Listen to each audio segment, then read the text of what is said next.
Hello and welcome to another edition of Chiodini's Kitchen, video game recipes made real. Now this week we're tackling probably the most dubiously named item we've made so far. We're making kidney and friends pie from Fable 2. So, as you may well know, you can get all sorts of meat pies in Fable 2, ranging from the grim-sounding Hollow Man flesh pie to the opulent filet mignon pie. The name that really caught my eye when somebody asked me to cook something from Fable 2, however, was the kidney and friends pie, which frankly sounded like a bit of a challenge and more than a bit weird, so I thought I'd give it a go. So in order to make your own kidney and friends pie, you will need 500 grams of plain flour, a pinch of salt, 250 grams of butter, 90 to 100 millilitres of sour cream, an onion, 3 cloves of garlic, 2 beef stock cubes, a bottle of ale, although this is optional, any herbs you fancy. I'm probably going to throw in some rosemary for example, 100 grams of kidney, 500 grams of stewing beef, and 350 grams of lamb's heart. Yeah, you heard me, lamb's heart, a kidney's best friend. Although I suppose actually a kidney's best friend would be the bladder, but to be honest, urine pie doesn't sound that appetising, so we'll go with heart. Anyway, the first thing to do is to make the filling, starting off by cutting up the onion and garlic. You know, I'm actually going to level with you. I've never properly played a Fable game. I really wanted to play Fable 2. I saw my friend playing it years ago when I was in his flat and he was just sort of noodling around doing a challenge dungeon type thing. And then I never got around to it. When Fable 3 came out, I was really quite excited. Like, I got quite into it. I even played the game that they released before it came out on the mobile, where you could go like geocache things and capture points for your side of the conflict. But when the game came out, I just didn't click with it. I actually thought it was quite boring. Like, I loved the idea and I really wanted to be into Fable 3, but when it came round, I just didn't care. Which is a shame, because I still think I like it. But all attempts I've made to try and actually get into it have failed. So apologies to any die-hard Fable fans watching. To be honest, cooking something from a Fable game probably isn't the best time to start talking about how you don't really like the games, but I've done it now, and to be honest, I haven't got another onion, so I can't do another take. Hey-ho! Once the onion and garlic are properly chopped, on a separate cutting board you want to cut up the meat. Now the beef and the kidney, for me they're already cut up, they came pre-packaged like that, but I do have to cut up the heart, and for that I'm just going to try and remove any sort of gristly, like tubey bits, like ventricles and stuff. You can trim some of the fat off from the outside as well, but really you just want to get like nice bite-sized chunks of lamb's heart. So let's do that.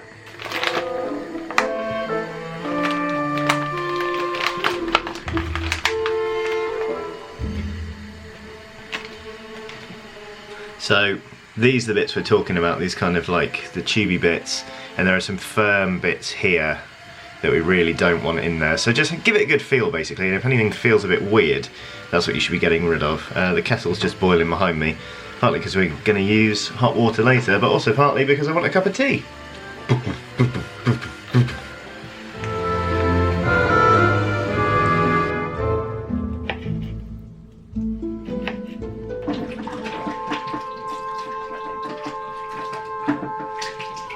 Right, so now everything's been cut up and we have washed our hands, it's time to get a big pan out and start frying the onion and garlic very gently until it goes translucent, and then we're going to throw in all the meat and brown it all over.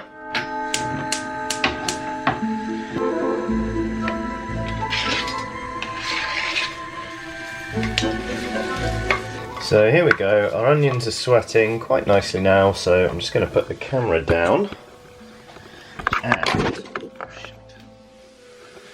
go, start adding in the meat, starting off with the lamb's heart.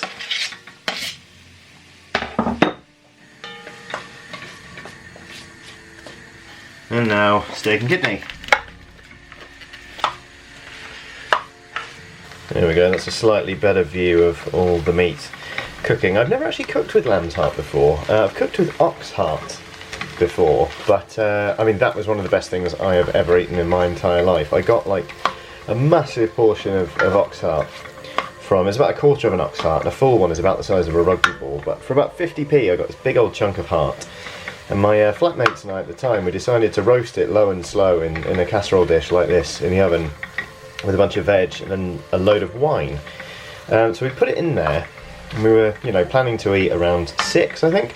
And then we went to the pub and just forgot about it. Like, it was winter, we were having some nice chats by a fire, we were having some pints, and we eventually got home and we were like, why does the house smell amazing? And then we realised with a start that we'd left this big piece of ox heart in the oven. And we took it out, and given another hour, it would have burned probably, you know, well, probably burned the house down, let's face it.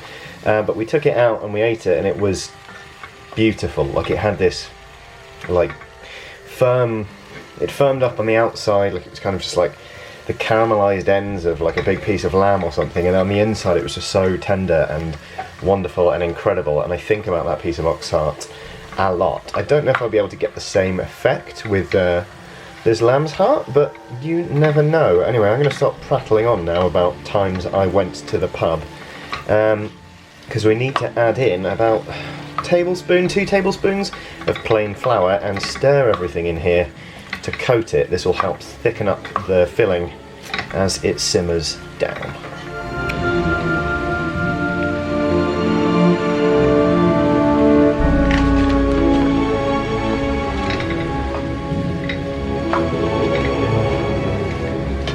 Right, so there that goes.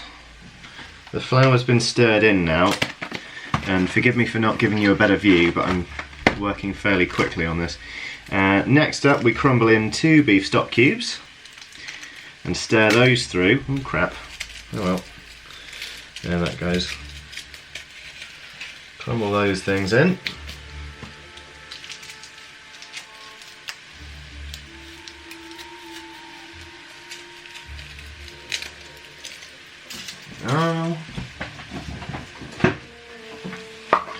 And a quick stir in the pan.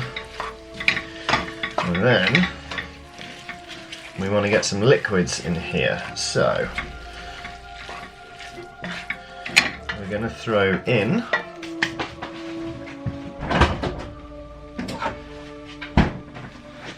some beer. This is a 500 milliliter bottle of ale. I'm going to glug not all of it in, maybe half, maybe a bit less. That'll about do it, because I find beer, when you cook with it, it can be a bit overpowering, which is why I was a bit disappointed in Cook's Fiend Stew, if you remember us making that a while ago. There was too much beer, it was a bit bitter. So we're not going to use loads of that. What we are going to do is add in some water, about that much to cover the meat. I'll show you this in a sec. We're also going to throw in some seasonings. So, good twist of pepper,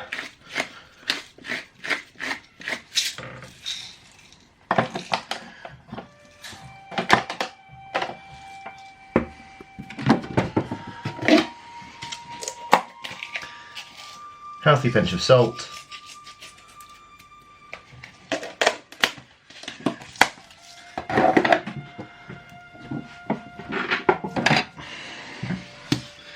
ooh, that was nearly a disaster.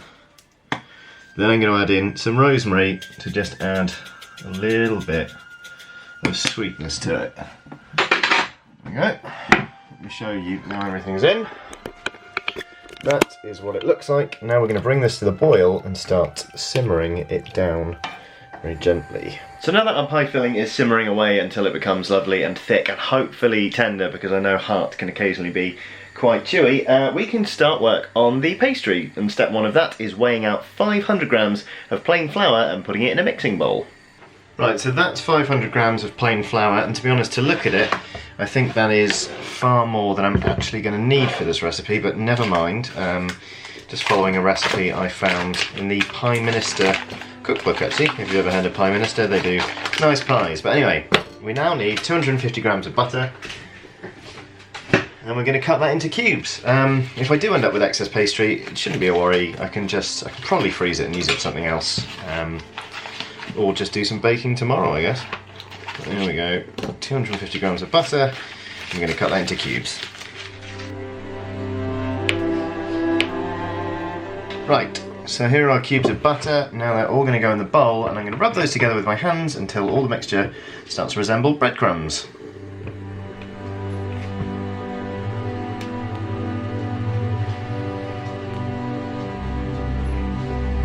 Right, so hopefully you can see here this is about the consistency we're looking for, where everything sort of resembles breadcrumbs. And now to this we're going to add 90 to 100 millilitres of sour cream, just enough to make it into a workable dough. I have never made sour cream pastry before, but I am told it makes a really nice creamy one, and to be honest, if you've seen the recent pies I've been making, my pastry's not been good, so I thought at this point I'll try anything.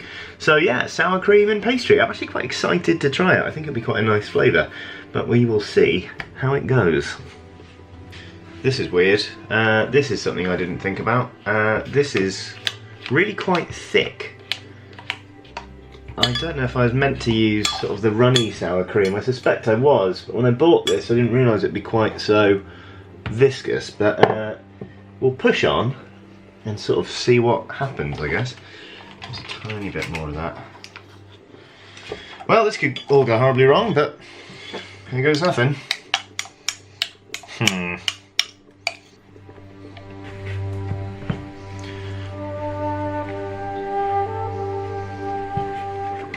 Right, so there's our dough. It smells amazing, to be honest. I'm really quite excited about using this. I hope it'll be alright. I don't think it mattered that the sour cream was viscous. If I'm wrong at the end of the episode, obviously, feel free to mock me in the comments. But yeah, anyway, we've made some dough, so what I'm going to do now is wrap that in cling film and chill it until our filling is ready.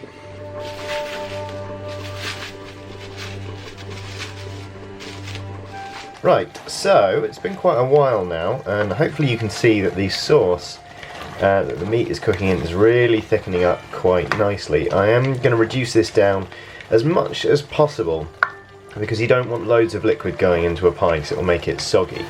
So I'm going to keep heating this, and then what we have to do is try and cool it down completely before we make the pie, because if it's too hot when it goes in, we'll also get a soggy underside to it. So I'm gonna reduce this right down, cool it right down, and then I will return to you, loyal viewer, and we will roll out some pastry, probably quite badly.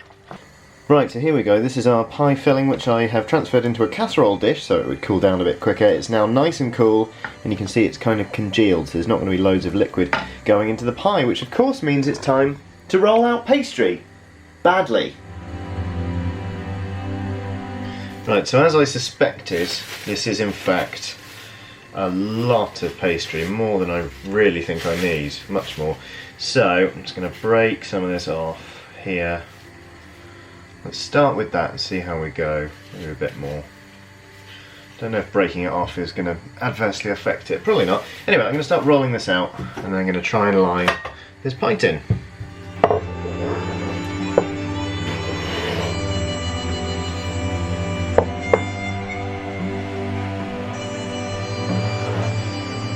Right, so the pastry's been rolled out, and I really am running out of words to describe how much I hate rolling out pastry. I am not good at it, but anyway, in goes our cooled pie filling. There we go. Oh boy, it's going to be quite a full pie, looks like. Which is no bad thing, if you ask me. So, there that goes. I've got the oven preheating now to gas mark 4, which is some other numbers in other temperatures. And I'm just going to spread this filling around a bit. There we go. Now it's time to make a lid.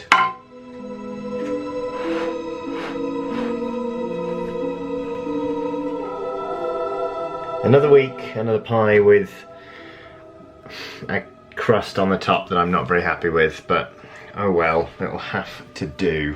Right, so just one more step before we bang this thing in the oven. I have got an egg in here that I have beaten. I already actually described this to the camera, whoops, but the camera wasn't recording, so I've just got it here now. Well done me. And I'm just going to brush egg over the top of this, give it a nice little egg wash, which should help the top sort of brown quite nicely. Tiny bit more, there we go. That's the egg wash, and then very final step, just going to get a knife and cut a little steam hole. God, that filling really does come all the way to the top of the pie. Hopefully that'll be fine. Don't really know. If you haven't worked it out already, pies, not my specialty. Oh God, I nearly just pulled the bottom out of it. Right. Nothing else for it. In it goes.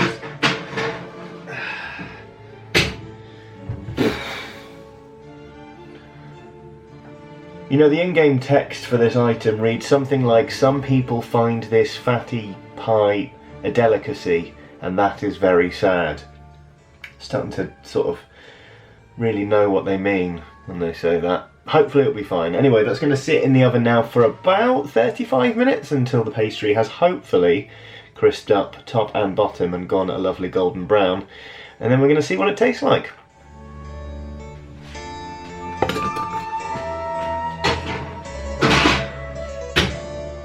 Right, so here is the Kidney and Friends pie from Fable 2. It's just come out of the oven, and you can see just in there, the lid's come away from the sides. Come on, focus. There we go. Lid's come away from the sides. Sounds alright when I flick it with my... I don't know what I'm doing. It's a pie. I'm not great with pastry, but it's a pie, alright. So let's get this thing out of the dish, hopefully without burning my hands off. And then we'll see what it tastes like. Why not? Everybody, please welcome back to the show this jar of coffee beans, which comes in handy whenever I have to do that. One little pie. Onto the plate you go. Ah, the sides are underdone. I'm bad at pies. I'll say at this point, I actually cooked this for flipping ages as well. It's had so long in the oven, but it's come out more like a pudding than a pie. The sides are just completely soft. Bottom's fallen away there. It's not raw on the bottom, but it's not great on the bottom. What a mess. Chiodini, please. Come on.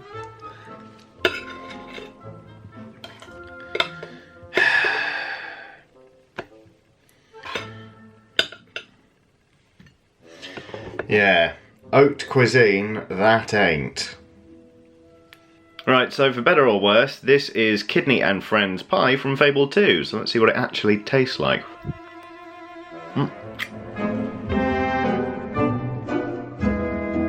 Well, I mean, it's a good thing it tastes nice, because to be honest, it's not a very good pie.